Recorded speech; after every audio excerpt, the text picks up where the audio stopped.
কলিয়া ভমুৰা দলঙত অঘটন পুৰণি কলিয়া ভমুৰা দলঙৰ পৰা ৰেলিং ভাঙি ব্ৰহ্মপুত্ৰৰ বুকুত পৰি এখন বাহন তেজপুৰ দিশৰ পৰা কলিয়াবৰ অভিমুখে আহি থকা বাহনখনে নিয়ন্ত্ৰণ হেৰুৱাৰ দলঙৰ পৰা ব্ৰহ্মপুত্ৰত বাগৰি পৰে।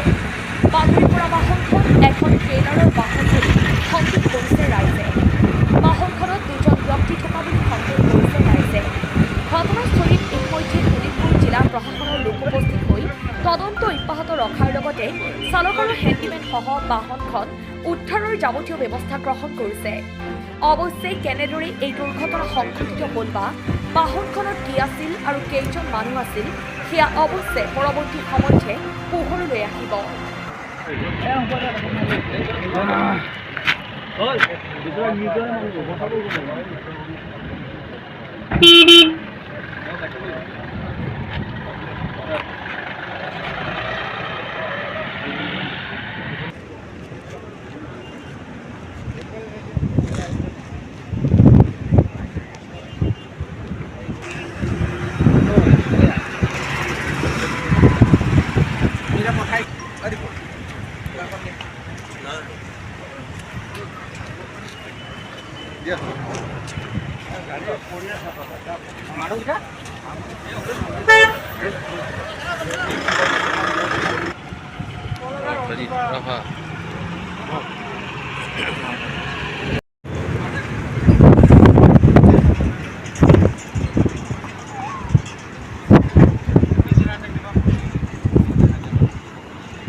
गाड़ी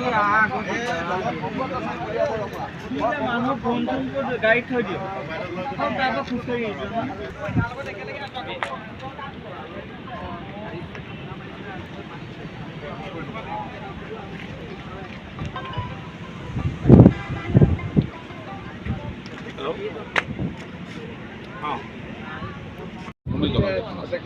উদ্ধাৰ অভিযান সেই উদ্ধাৰ অভিযানৰ বাবে তেখেতসকলে এইদৰে ৰাওনা হৈ দেখিবলৈ পোৱা গৈছে। শোণিতপুৰ জিলা প্ৰশাসনৰ পৰা তৎপৰতা দেখিবলৈ পোৱা গৈছে। তেখেতসকলে অতি সোনকালে এই ট্ৰাকখনৰ আচলতে মালিক সেই ট্ৰাকখনৰ মালিক কাৰণে চেষ্টা কৰিব। তাৰপিছত যথেষ্ট সংখ্যক তথ্য পোহৰলৈ আহিব। আচলতে কেইজন লোক আছিলে, এজন ড্ৰাইভাৰটো নিশ্চিতভাৱে সেই ড্ৰাইভাৰজন ইতিমধ্যে হয়তো নিখোজ হৈ আছে। তেখেতৰ হয়তো কিন্তু তেওঁৰ লগত আৰু কেইজন লোক আছিলে, সেই লোককেইজন ইতিমধ্যে ক'ৰ আছিলে, কোন স্থানৰ আছিলে সেই কথা আৰু গাড়ীখন ক'ৰ পৰা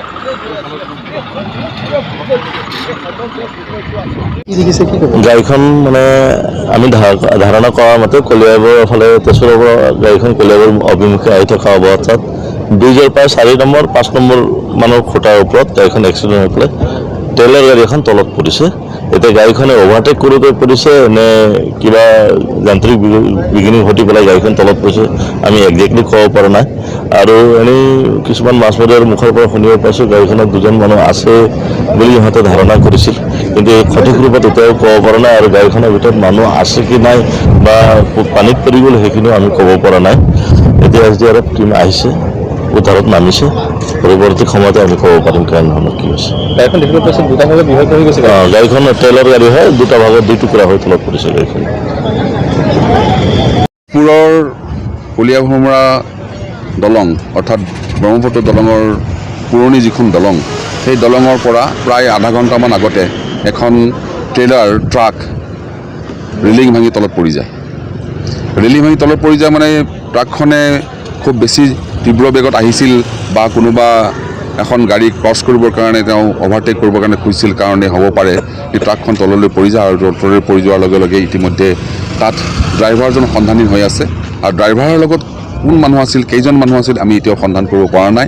ইতিমধ্যে জিলা প্ৰশাসনে বিহিত ব্যৱস্থা গ্ৰহণ কৰিছে। NDRFৰ মানুহ আহিব, এতিয়া তেওঁ অনুসন্ধান কৰিব আৰু লগে লগে পুলিচ প্ৰশাসনো ইয়াত জড়িত হৈ আছে, লাগি আছে। আমি অনুসন্ধান কৰিব খুজিছোঁ যে গাড়ীখন ক'ৰ পৰা আহিছিল, তাৰ গাড়ীখনৰ ঠিকনা কি, গাড়ীখনৰ মালিক কোন, আমি এতিয়ালৈকে ধৰিব পৰা নাই। গতিকে জিলা প্ৰশাসনে ইতিমধ্যে চাৰ্চ কৰি আছে যে গাড়ীখন ক'ৰ পৰা আহিছিল, গাড়ীখনৰ মালিক কোন, গাড়ীখনত কেইজন মানুহ আহিছিল, এই সকলো সন্ধান আমি কৰিবলৈ গৈ আছোঁ।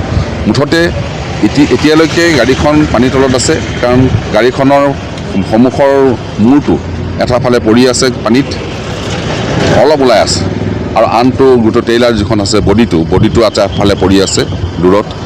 গতিকে কেইজন মানুহ আছিল, কিমান মানুহৰ অঘটন ঘটিলে বা ঢুকালে নে জীয়াই আছে, এইখিনি আমি সন্ধান কৰিব পৰা নাই। আমি সন্ধানত লাগি আছোঁ।